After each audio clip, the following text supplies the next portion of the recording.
Bien, vamos a empezar con oración. Señor, te damos muchísimas gracias por tu palabra, siempre viva, siempre eficaz. Muchísimas gracias por la fe que nos has dado también para poderla recibir.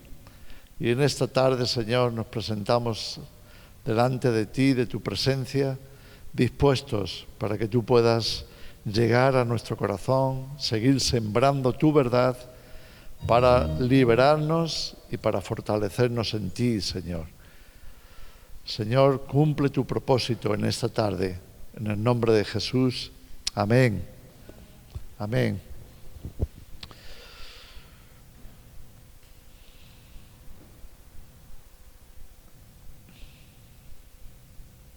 Vamos a ir a un pasaje del Antiguo Testamento del profeta Eliseo. Si lo quieres seguir, está en Segunda de Reyes, capítulo 2, 19 al 22.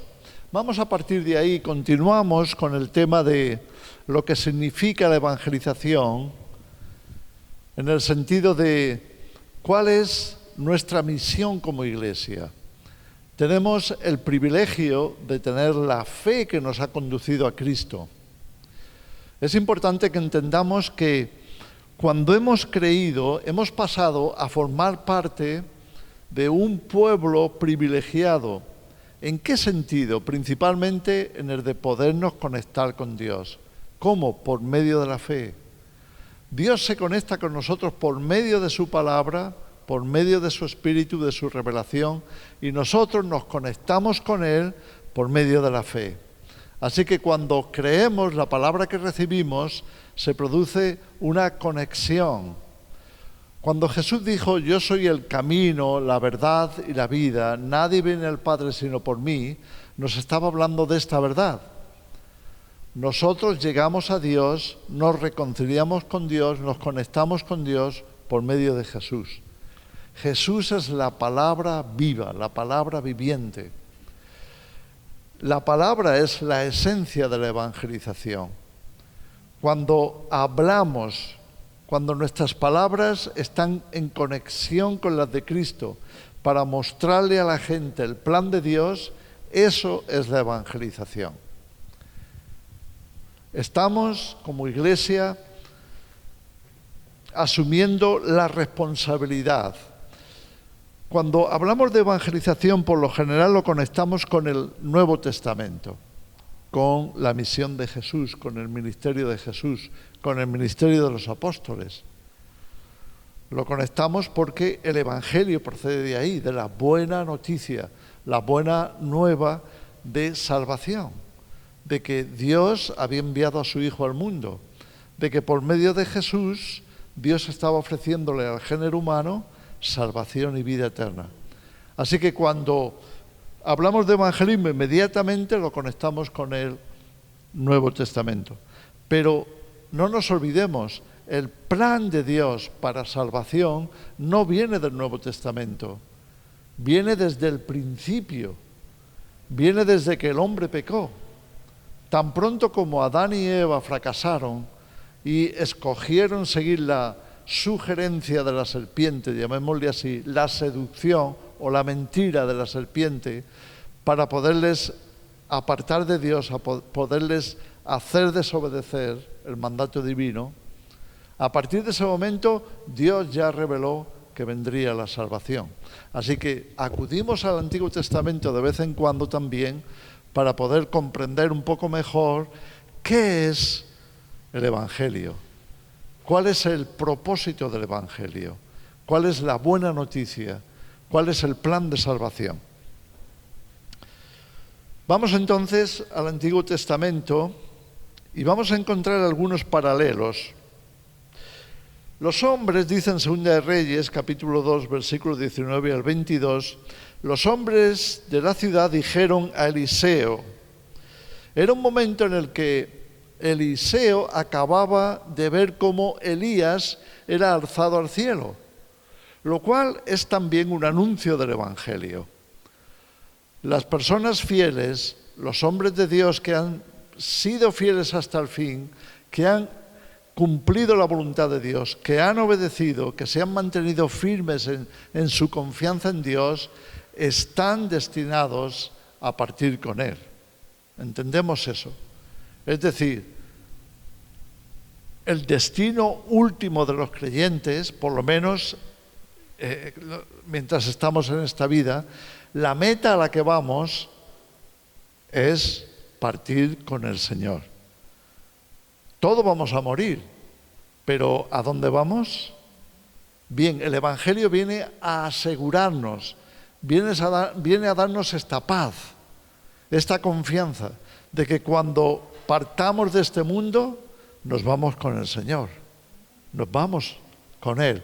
Elías, en este caso, es un anuncio profético de que tarde o temprano iremos a nuestro destino final, y ese destino final es Él. Eliseo acaba de ver cómo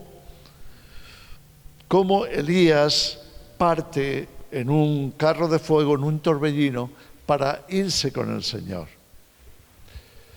Pero Eliseo le ha hecho una petición a Elías, ha partido de Elías. Le ha dicho a Eliseo: ¿qué quieres que te conceda antes de que me vaya? De alguna forma, eso representa también a Jesús. También Jesús iba a partir de esta tierra al cielo para mostrarnos también, en el mismo sentido, nuestro destino final. Así como Jesús resucitó para volver a su Padre, nosotros también resucitaremos y tendremos ese encuentro de reconciliación total y eterna con nuestro Padre Celestial. Y Elías le ha dicho a Eliseo: ¿qué quieres que te conceda antes de que me vaya? ¿Qué le ha dicho Eliseo? Te pido que me concedas el doble de tu unción, el doble de tu poder, el doble de la manifestación profética que tú has tenido. Podemos llamarle de muchas maneras. Pero eso también representa la evangelización. ¿Por qué? Porque antes de irse Jesús, Él ya les anunció que ellos, los discípulos, los apóstoles, harían obras mayores que Él. ¿Por qué? Porque Él iba a partir y Él les estaba concediendo continuar su obra, incluso mucho más allá de lo que Él había hecho. Normalmente cuando hablamos de obras mayores, enseguida pensamos: bueno, vamos a hacer milagros más grandes, vamos a hacer, no sé. Siempre pensamos en términos de milagros, de cosas asombrosas. Pero pocas veces nos damos cuenta de que el milagro más grande no es multiplicar panes y peces, por importante que sea. Pero el milagro más grande no es caminar sobre el agua. El milagro más grande no es resucitar físicamente a un muerto. El milagro más grande es la conversión de un perdido. Es que alguien estaba muerto espiritualmente y es resucitado espiritualmente. Es que alguien estaba perdido, caminando hacia la destrucción, y de pronto ha dado la vuelta, ha descubierto el Evangelio y empieza a caminar en la dirección correcta. Ese giro de arrepentimiento, ese volverse de su mal camino para hacer la voluntad de Dios, ese es el milagro más grande.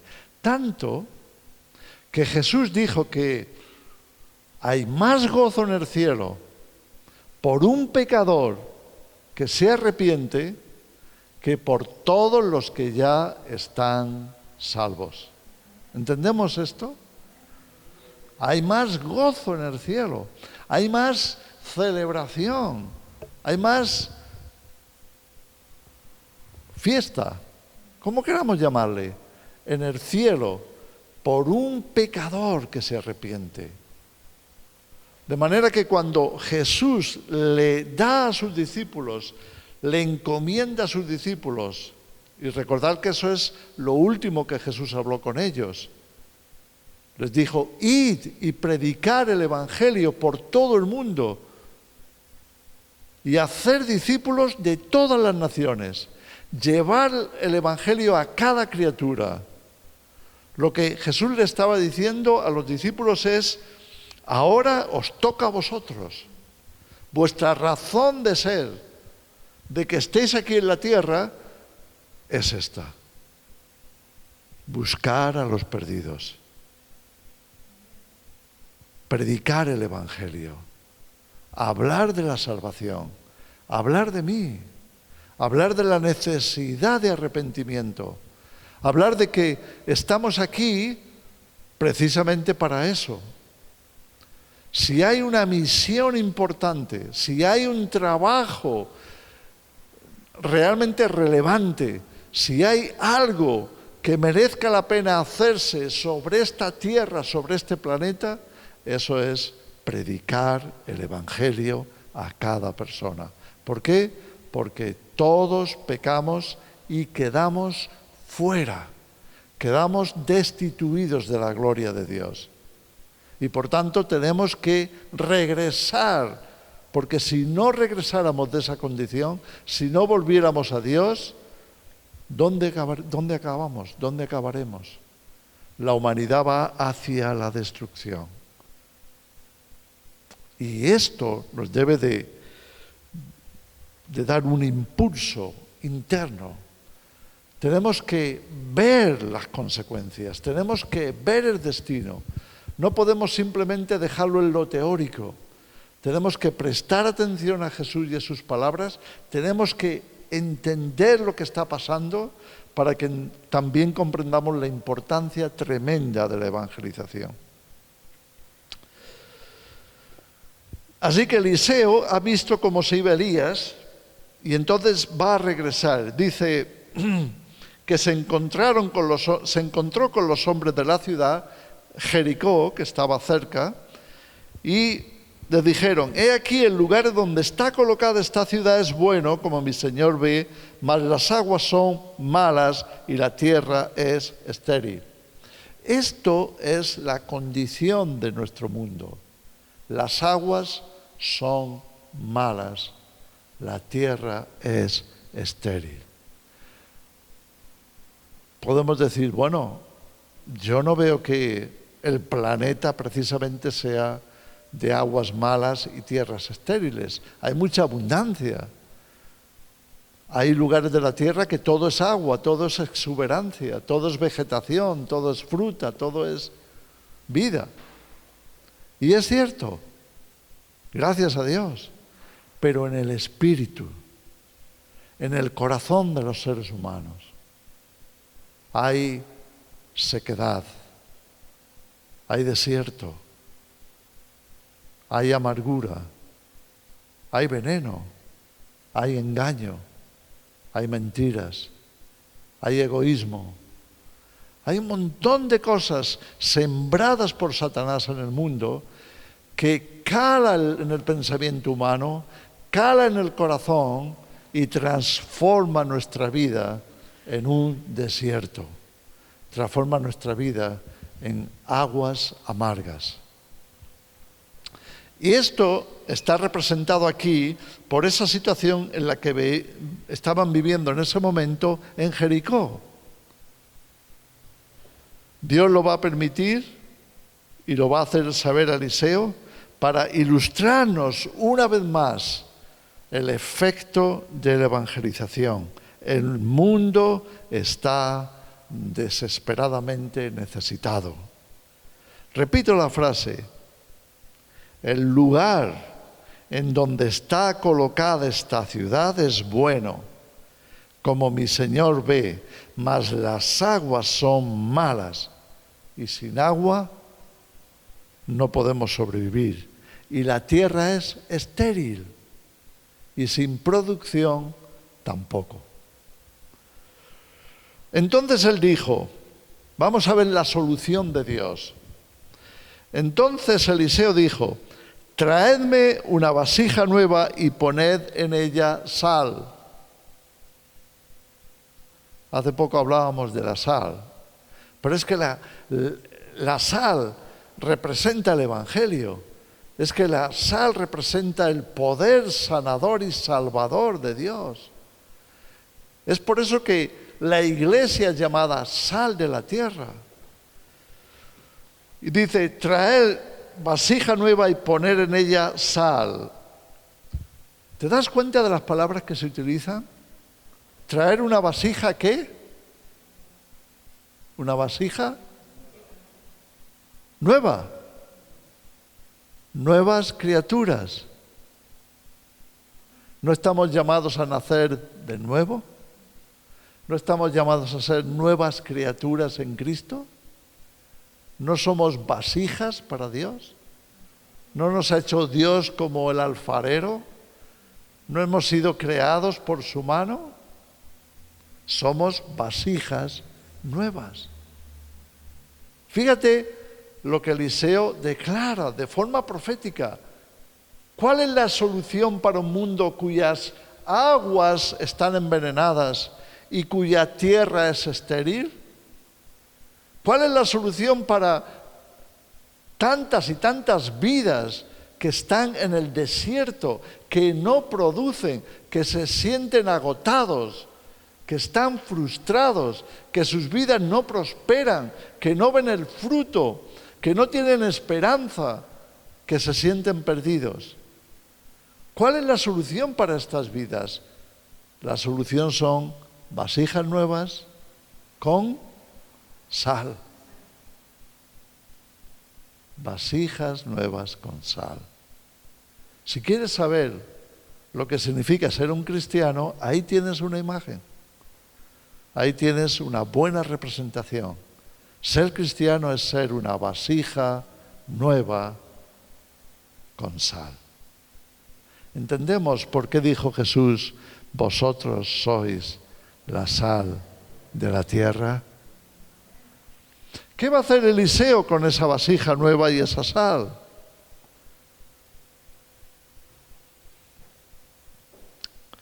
Y se la trajeron. Y saliendo él a los manantiales de las aguas, ¿qué hizo Eliseo con la vasija y con la sal? Él salió con la sal en la vasija y se fue ¿a dónde? A donde estaba el problema. ¿Dónde estaba el problema? En las aguas. Estaban envenenadas. ¿Saben? Las aguas representan las multitudes.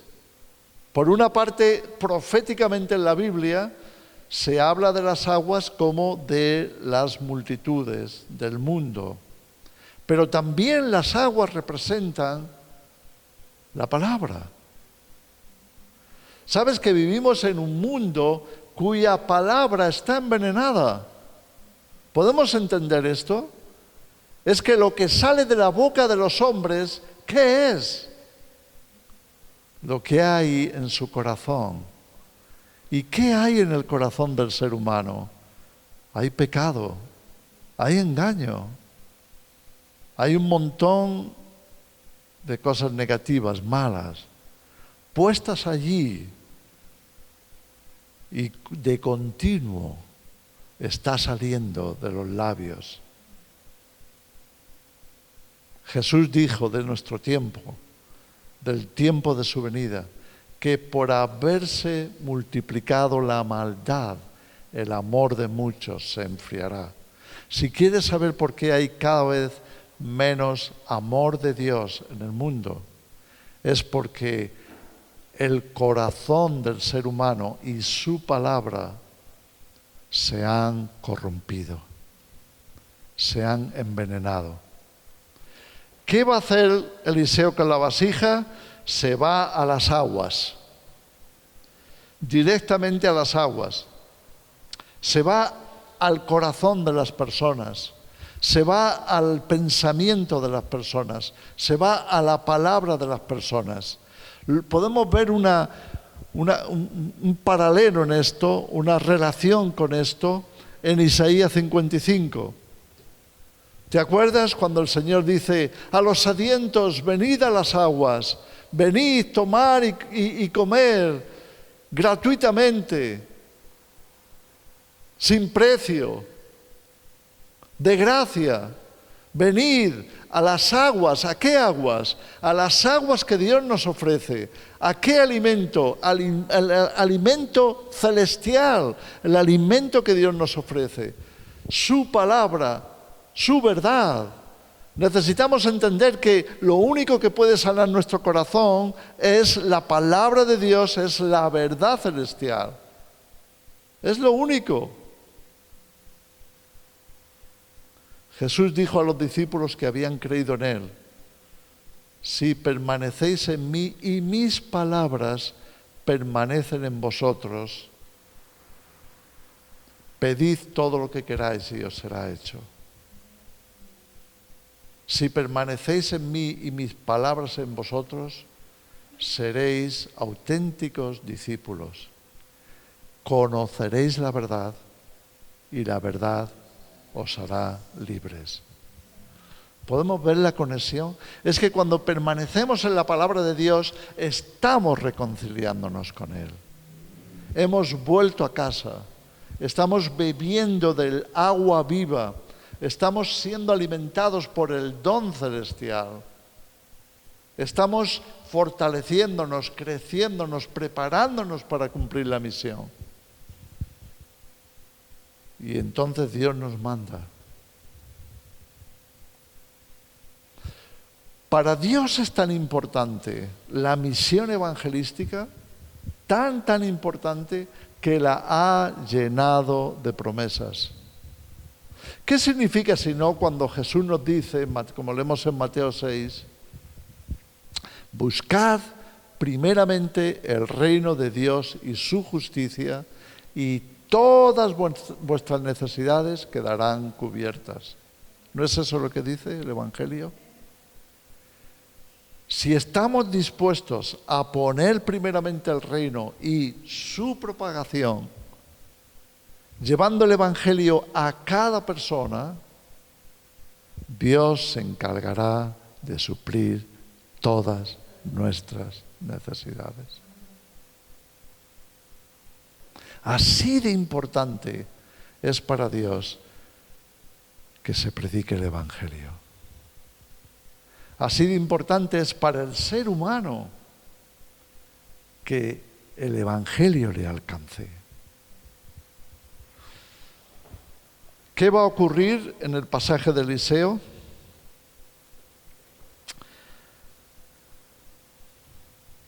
Y saliendo él a los manantiales de las aguas, echó dentro la sal y dijo, así ha dicho el Señor, yo sané estas aguas y no habrá más en ellas muerte ni enfermedad.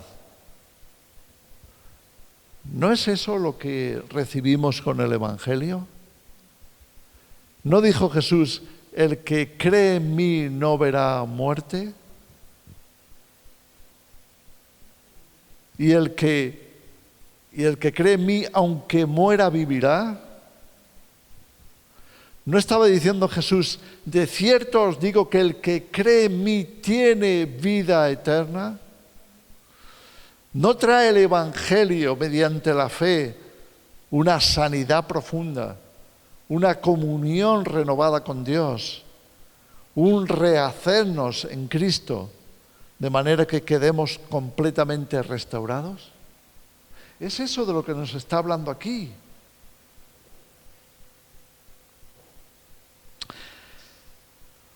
No habrá más en ellas muerte ni enfermedad. Y fueron sanas las aguas hasta hoy, conforme a la palabra que habló Eliseo. Dios envía el Evangelio para producir sanidad. La sanidad más difícil es la sanidad del alma, mucho más que la del cuerpo. Y hay muchísimas enfermedades que se inician en el alma antes de que se vean en el cuerpo. Si queremos experimentar una sanidad permanente para toda la eternidad, solo el Evangelio, solo la verdad, solo la palabra de Dios tiene esa virtud, tiene ese poder, tiene esa gracia. Solamente en Él hay salvación. Vamos a darle un giro también, porque estamos hablando de lo que significa llevar el Evangelio, ser vasijas nuevas con la sal que va a ser vertida, que va a ser arrojada a las aguas.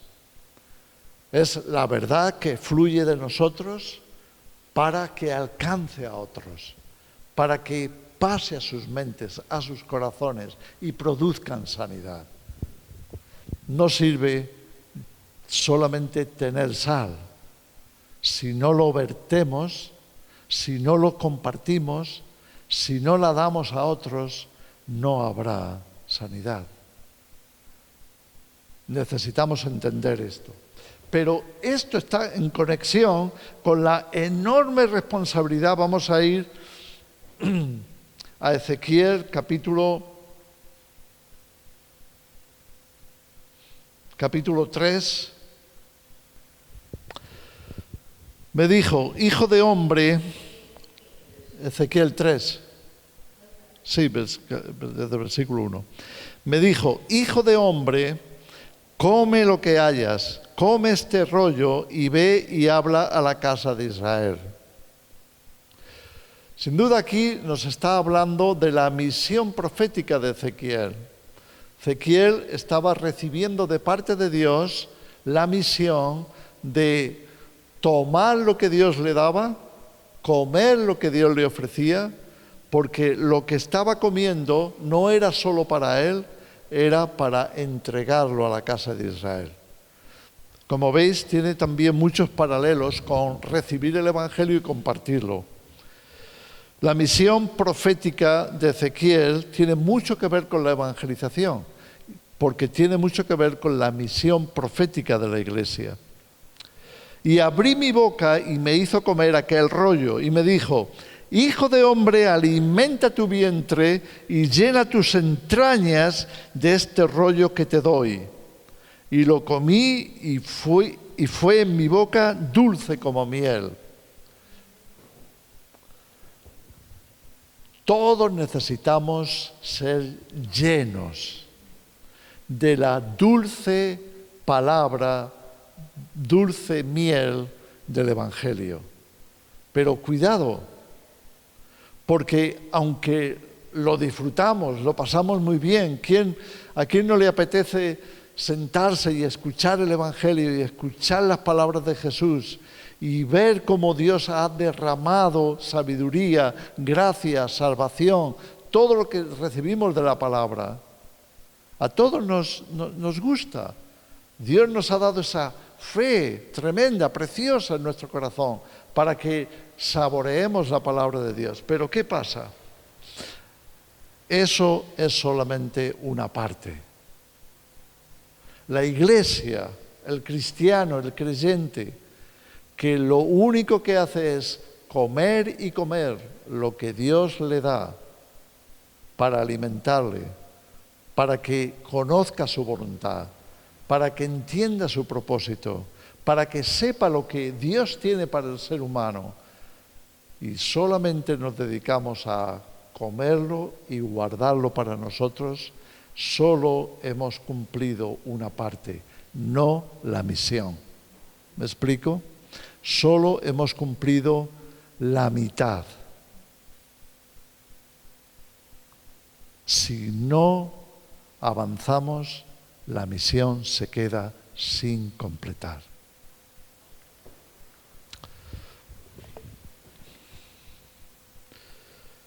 Luego me dijo, hijo de hombre, aquí viene la segunda parte, ve y entra a la casa de Israel y habla a ellos con mis palabras. Ve, ahora ve, y lo que yo te he dado, lo que tú has comido, esto es lo que quiero que tú hables con ellos. Esto es lo que quiero que les des. Ahora es la hora de compartir. Hay un tiempo para comer y otro para actuar. Has tomado fuerza, ahora ve y compártelo. Esta es la esencia del acto evangelístico, de la misión que Jesús nos encomendó como iglesia. Porque no eres enviado a pueblo de habla profunda ni de lengua difícil, sino a la casa de Israel. No a muchos pueblos de habla profunda ni de lengua difícil, cuyas palabras no entiendas. Y si a ellos te enviara, ellos te oirán. Mas la casa de Israel no te querrá oír, porque no me quiere oír a mí, porque toda la casa de Israel es dura de frente y obstinada de corazón. Y esto, hermanos, es el freno que nos desanima, que nos desmotiva. Es que la gente está muy dura, es que no me escuchan. Es que no quieren hablar de estas cosas. Es que están cerrados. ¿No nos sentimos muchas veces así? ¿No hemos pensado que era misión posible la evangelización? ¿No hemos pensado que ¿para qué vamos a hablar si ya lo he intentado varias veces? Hasta mi propia familia me ha rechazado. Hasta ellos me menosprecian, me critican por ser cristiano. Este es el freno. Y Dios lo va a poner delante de Ezequiel. Cuidado, porque te envía una misión que es combatida, que tiene enemigos, que no va a ser fácil, que no va a ser un camino de rosas. No, va a ser difícil. Pero ahora fíjate lo que dice el Señor a Ezequiel. He aquí, yo he hecho tu rostro fuerte contra los rostros de ellos, y tu frente fuerte contra sus frentes.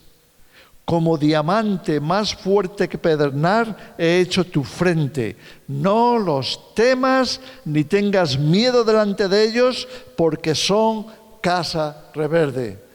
Te envío a predicar el Evangelio, a anunciar la verdad, a cumplir el propósito de Dios a un mundo endurecido, a un mundo pecador, rebelde, que no quiere escuchar mi palabra, que cierra sus oídos para no oír mis advertencias. Pero yo te mando y yo estoy contigo y yo te voy a poner tu cabeza más dura que la de ellos, tus convicciones más fuertes que la de ellos. Tu determinación tiene que ser una determinación mayor que la que hay en el mundo para rechazar la palabra. No podemos, decían los discípulos, dejar de decir lo que hemos visto y oído. No podemos dejar de decir la verdad. No podemos dejar de advertir.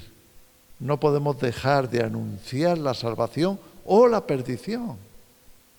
No podemos dejar de llamar a los hombres al arrepentimiento. No podemos callarnos. ¿Saben lo que le costó a Pablo predicar el Evangelio? Llega un momento en que él hace la relación, ¿verdad?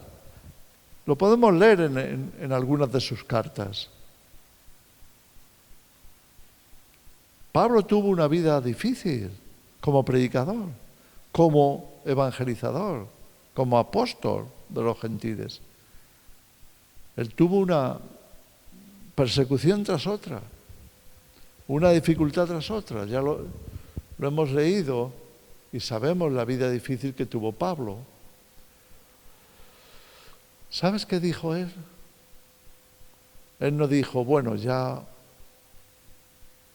¿para qué? No. Él dijo, ay de mí si no anunciare el Evangelio. Él ha asumido que no puede dejar de hacer la misión más importante de su vida. Él ha entendido que no puede dejar de buscar al perdido, de anunciar la salvación en Cristo cuando ha costado tal precio que Jesús mismo fuera culpado, detenido, tratado como criminal y finalmente crucificado para que nosotros pudiéramos ser perdonados, para que nosotros pudiéramos ser reconciliados con Dios. Y Pablo dice, ay de mí si no anunciare el Evangelio. Y me dijo, hijo de hombre, toma en tu corazón todas mis palabras que yo te hablaré, y oye con tus oídos, y ve y entra a los cautivos, a los hijos de tu pueblo, y háblales y diles, así ha dicho el Señor, escuchen o dejen de escuchar. ¿Entendemos la importancia que tiene para Dios que el Evangelio sea predicado? Ve y háblales, te escuchen o no te escuchen.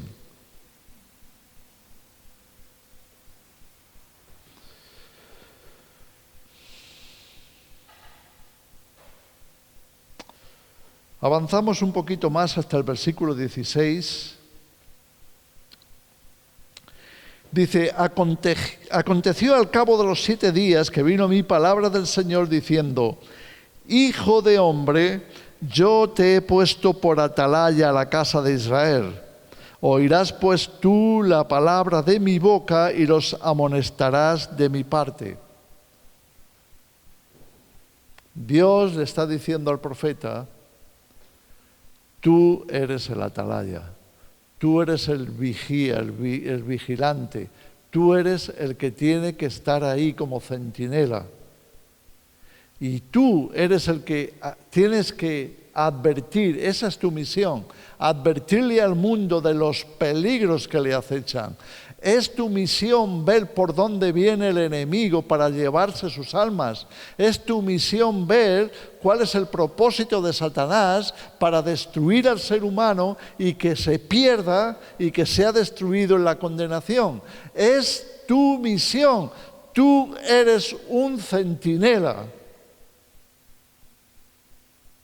Atalaya.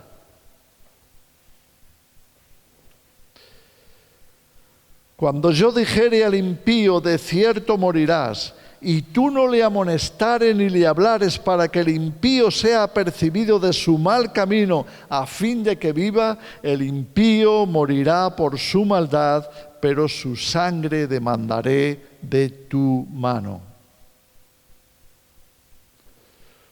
Podemos entender la gravedad del asunto, que es nuestra obligación, escuchar esto bien, hermanos, es obligación nuestra como creyentes, como Iglesia de Jesucristo, estar mirando los peligros que acechan a la gente. Y es nuestro papel delante de Dios, nuestra misión para el hombre, para el ser humano, advertirles, mostrarles que necesitan a Cristo, que necesitan el Evangelio, que necesitan volverse de sus malos caminos, que necesitan arrepentirse y necesitan confiar en Dios. Porque hay un proyecto de Dios para ellos, pero también hay un proyecto de Satanás por medio del mundo para ellos, para su condenación. Y estamos puestos en medio. Así estaban los centinelas, los atalayas. Tenían que estar en el muro, encima de la muralla. A un lado estaba la ciudad y a otro lado estaba el exterior. El enemigo venía de afuera para conquistar la ciudad, para robarles sus almas, para privarles de la vida o privarles de sus posesiones, para arruinarles. Y nosotros estamos en medio. El propósito del enemigo que se acerca a la ciudad es de destrucción. Así vienen los enemigos de Dios para destruir. Usarán una o mil estrategias. El asunto es que nosotros estamos en medio. El papel de la Iglesia es estar en la muralla, estar sobre el muro y ver a la gente, ver al enemigo. ¿Por qué? Porque estamos en guerra, en una lucha contra principados, potestades, contra huestes espirituales de maldad que la gente no puede ver. Hay un muro que impide a los ciudadanos, que impide a los habitantes de este mundo ver la obra del enemigo. ¿Me explico? La gente está encerrada, ensimismada, la gente está en sus cosas y tienen una pared que les impide ver lo que está pasando en el espíritu, lo que ocurre más allá, las estrategias de Satanás. No lo pueden ver, pero nosotros estamos en la muralla. La Iglesia tiene la misión de ocupar su puesto como centinela para ver más allá, ver en lo espiritual, ver las estrategias de Satanás, ver cómo Satanás viene a destruir sus vidas. ¿Y qué vamos a hacer? ¿Nos callamos? ¿Nos callamos? Vemos ver el enemigo y nos escondemos, salimos corriendo, huimos. ¿Qué vamos a hacer? Tenemos que cumplir la misión de Dios, la que Él nos encomendó. Hijo de hombre, yo te he puesto por atalaya a la casa de Israel. Tú tienes la responsabilidad de anunciar, de predicar, de advertir, de revelar, de mostrar el plan de Dios, de hablarles del peligro en el que están, de llamarles a Cristo, de llamarles a la salvación, de sacarles de las garras del enemigo. Porque de no hacerlo, su sangre caerá sobre nosotros. Quiero terminar con otra escritura que está en el Proverbio 24.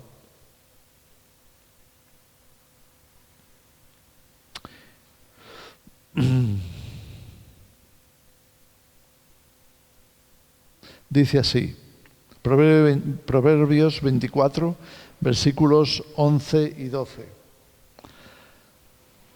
Libra a los que son llevados a la muerte. Escucha bien estas palabras. Dios nos está hablando y nos dice, libra a los que son llevados a la muerte. Salva a los que están en peligro de muerte. Porque si dijeres, ciertamente no lo supimos, ¿acaso no lo entenderá el que pesa los corazones? El que mira por tu alma, Él lo conocerá y dará al hombre según sus obras. Hermanos, todos nosotros somos testigos de haber recibido la palabra, haberla creído y haber sido rescatados por nuestro Señor. Somos testigos de ello.